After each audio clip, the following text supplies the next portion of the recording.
In the West, it is said, water flows uphill toward money. And it literally does, as it leaps 3,000 feet across the Tehachapi Mountains in gigantic siphons to slake the thirst of Los Angeles. As it is shoved 1,000 feet out of the Colorado River canyons to water Phoenix and Palm Springs and the irrigated lands around them. It goes in man-made rivers, in siphons, in tunnels. In 100 years, actually less, God's riverine handiwork in the West has been stood on its head. A number of rivers have been nearly dried up. One now flows backward. Some flow through mountains into other rivers' beds. There are huge reservoirs where there once was desert. There is desert or cropland where there were once huge shallow swamps and lakes. It still isn't enough.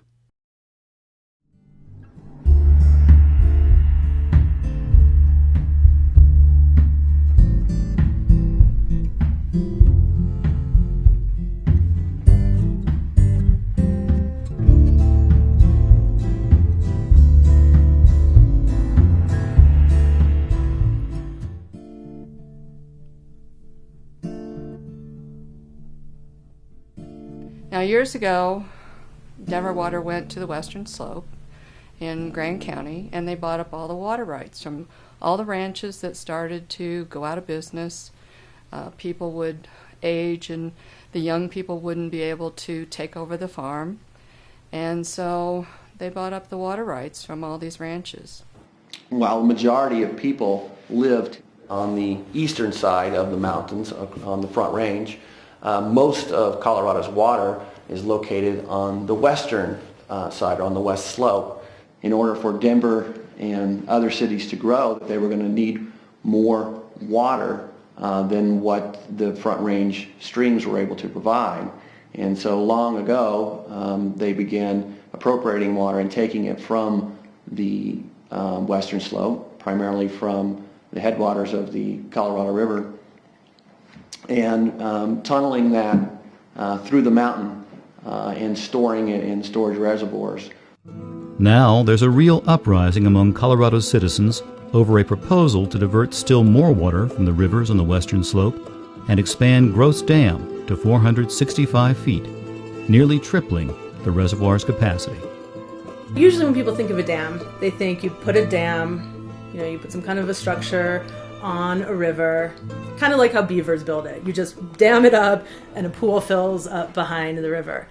That's not really how this one works. Gross Reservoir, the water comes from the Fraser River. The Fraser River is a major tributary of the Colorado River. It's part of the headwaters of the Colorado River. They call it the Moffett Project because there's a Moffett Tunnel. And the Moffett Tunnel is pulling the water over to Gross Reservoir.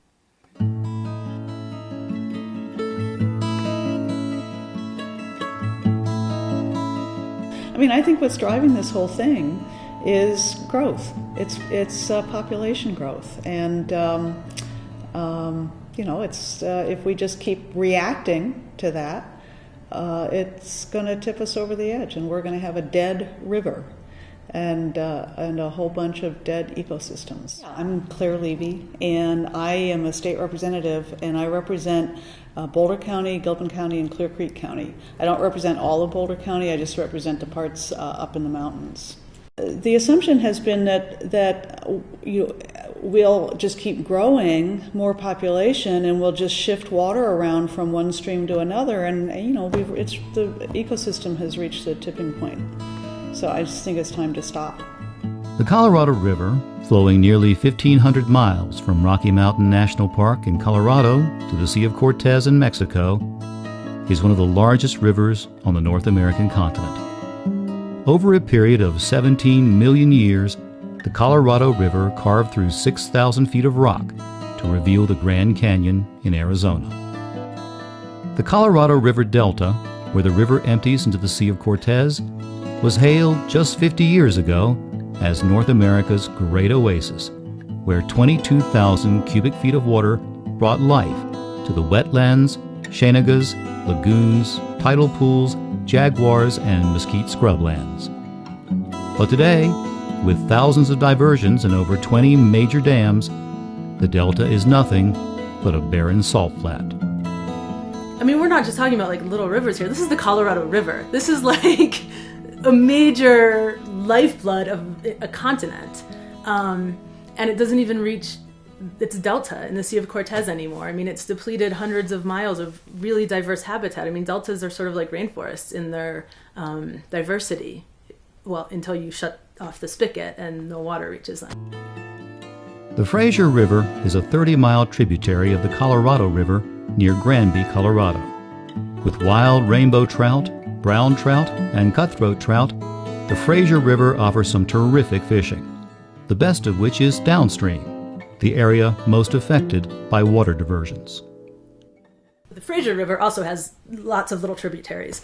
There's already a lot of tributaries of the Fraser that are completely dry underneath the diversion structure. What they want to do is put more diversion structures on the tributaries that have not yet been blocked off and diverted. If we expand Gross Dam and we damage the Colorado and we kill the Fraser River for all practical purposes, that's not good for gold, and that's not good for anybody. It doesn't matter really where you live in Colorado. I mean, damaging our natural resources is counter to why we are here and counter to the reasons why we live here.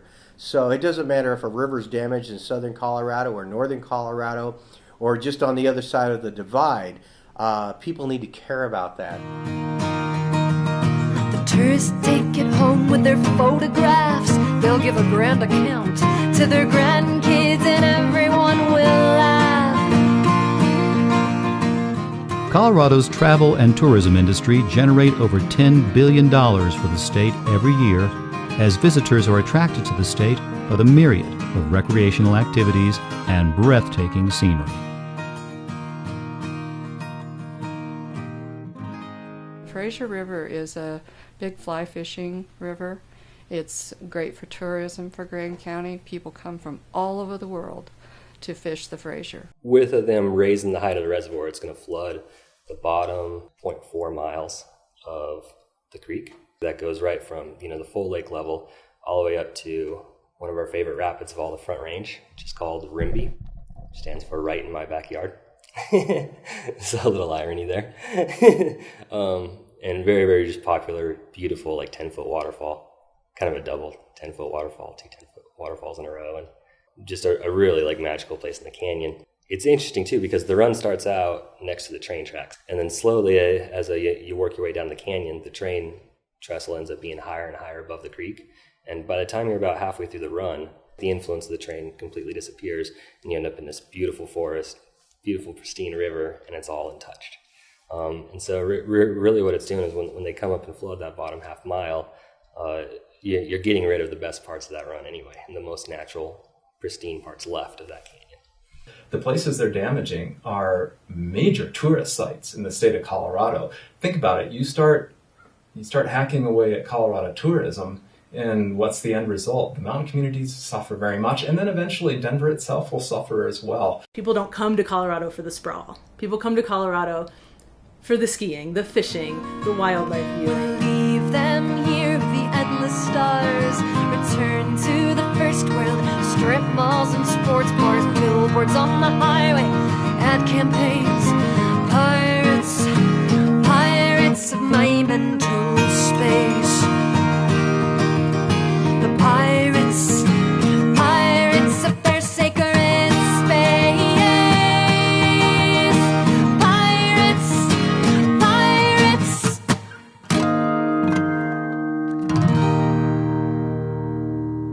The proposed expansion of Gross Dam would double the existing surface area of the reservoir from 400 acres to 800 acres. Numerous wildlife species would be flooded out of their shoreline homes, and the elk herds of the Rocky Mountain Front Range would lose their wintering habitat along Vinegar Ridge.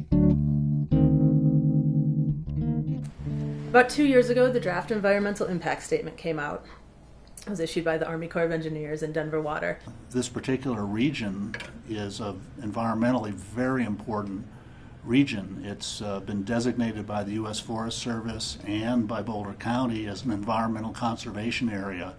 elk migration route and the wintering grounds of the elk is a major reason for that designation, and that was ignored basically entirely in this enormous draft environmental impact statement of thousands and thousands of pages. The EPA says that it's absolutely a site that's way too close to a couple of really important national sites, that being the Rocky Mountain National Park and the Indian Peaks Wilderness Area.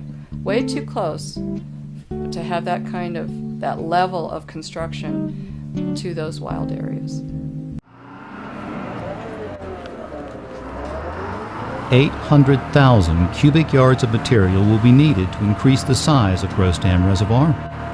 This will require 20 to 35 truck deliveries and 60 to 100 commuter worker vehicles between the greater Denver area and the reservoir in each direction every day for at least 4 years. It's 5:30 on the highway.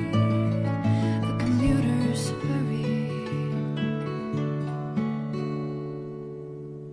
home. I've commuted my share into Broomfield and Boulder, and so I've driven Highway 72, which is the only road to Gross Reservoir for any expansion that they might do. And it's a dangerous road. It's there's no commercial development, there's no commercial district up here, and there's a good reason for it, because the road is just not built for that kind of usage. CDOT, the Colorado Department of Transportation, requires 2 lanes when there's going to be this level of traffic, and that's just being completely ignored. It's not really possible to widen the road. There's going to be massive problems with traffic. There's going to be air pollution, dust, ozone is a big one from the diesel. It's going to be nonstop, 24 hours a day, 7 days a week, probably for about 9 to 10 months out of every year. They say 4 to 5 years, you can count on probably 7. When the first Gross Reservoir and dam were built, more than 50 years ago, there were less than 100 people that lived up here. And none of those people commuted. And now there's over 10,000 people driving this road every day.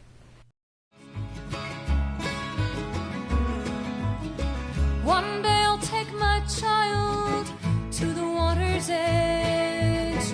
Gonna bless him there like my father did.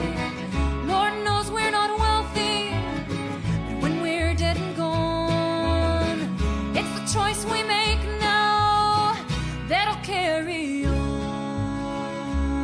The cost of energy is going to continue to increase in the future.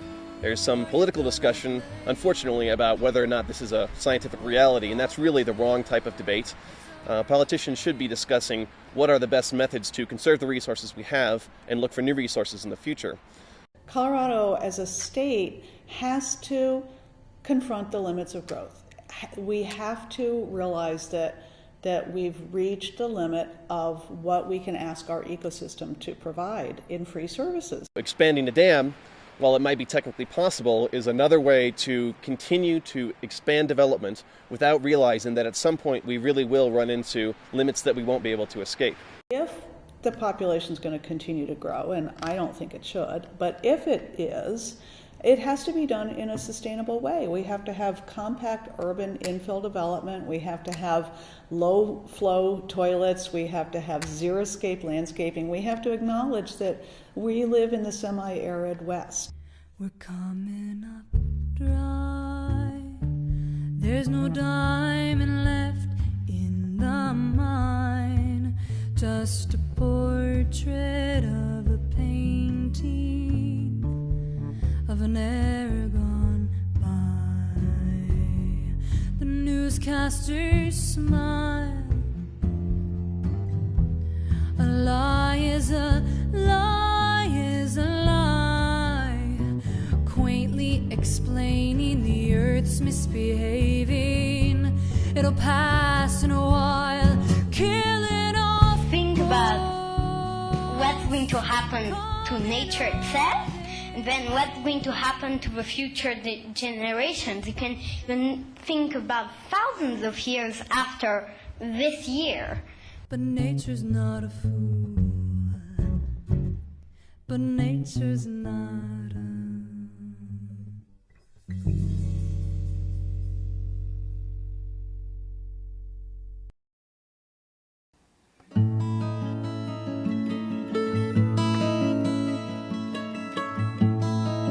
The way Colorado water law works is it's all about consumptive use. It's all about consumptive use. It's all about taking the water for money-making purposes. I just wanted to ask him, because I'm a 16-year resident of this area. I said, Mayor, you are the person who appoints the board of Denver Water. Why aren't we pushing conservation more as opposed to creating a bigger dam? Hickenlooper was saying is that if we don't use the water, we have water rights that we have to pass on to downstream communities and things like that. It's kind of like use it or lose it kind of mentality. I am puzzled by his statement, and I really feel like that it's sort of like a red herring. The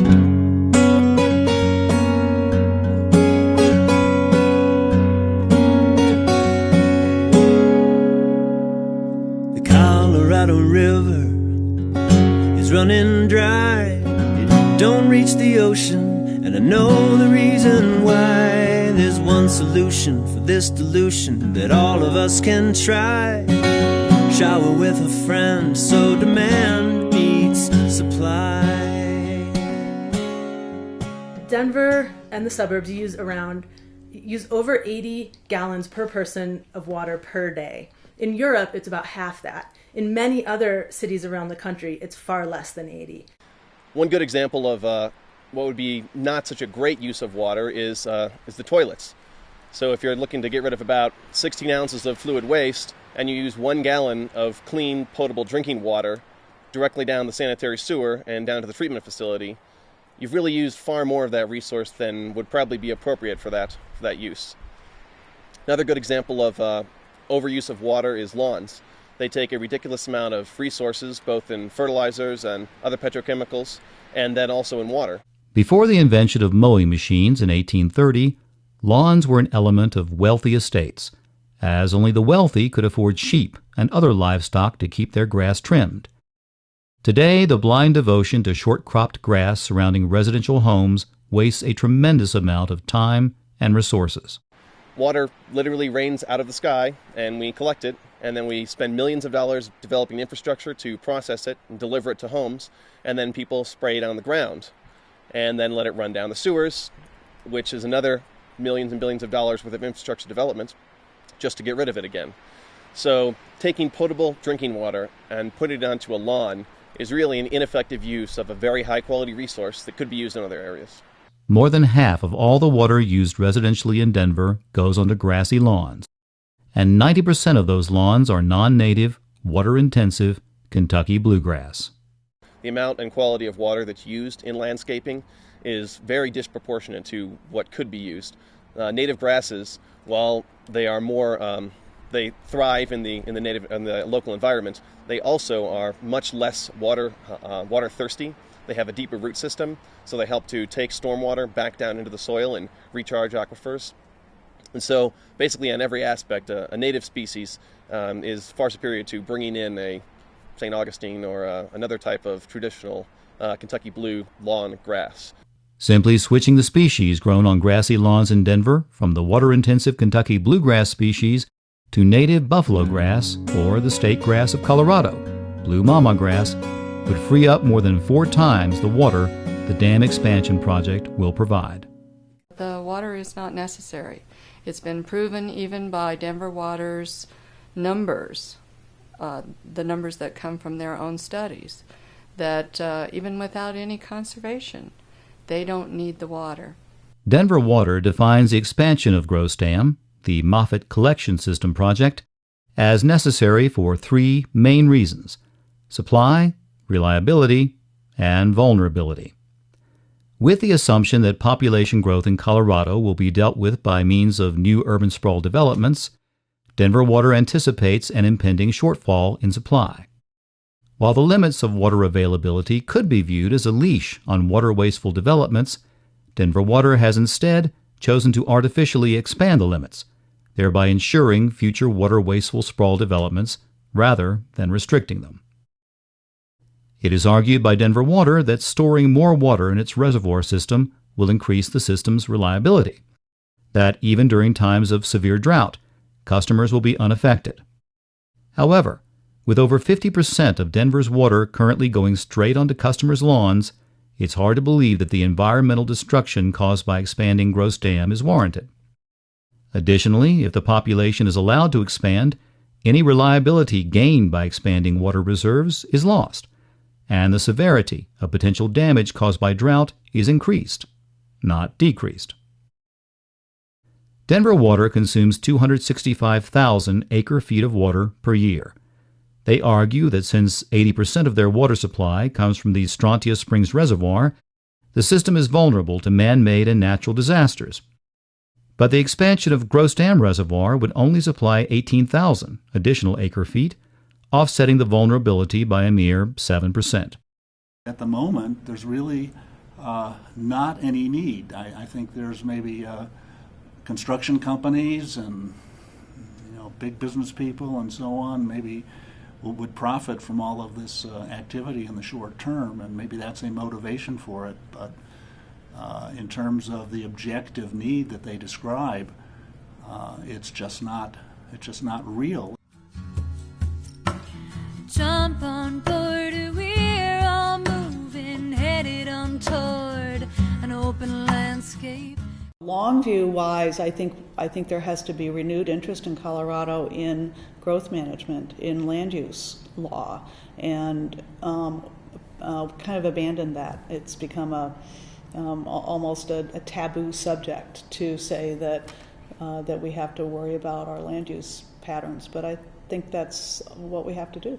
Sustainable development or sustainable community, that means using resources to meet our needs without impacting the abilities of others to meet their needs, either in other locations or into the future. Urban infill is the use of land within an already built-up area and is a central tenet of smart growth. The development of a new home, while the individual home itself on a particular lot might be more efficient or it might be more green than and more cost-effective than potential rehabilitation of a particularly out-of-date home. A lot of the resources that aren't actually on that individual lot are really where the costs are and why it's more economically and environmentally responsible to develop an existing location. Smart growth concentrates populations in compact, walkable urban centers and advocates mixed-use development with a range of housing choices. Studies show now, in the 50s, 60s, 70s, people wanted to live in suburbs. Now, people, by and large, are far more interested in living in more condensed urban areas and walkable communities. When people live in more condensed urban areas, they use way less water.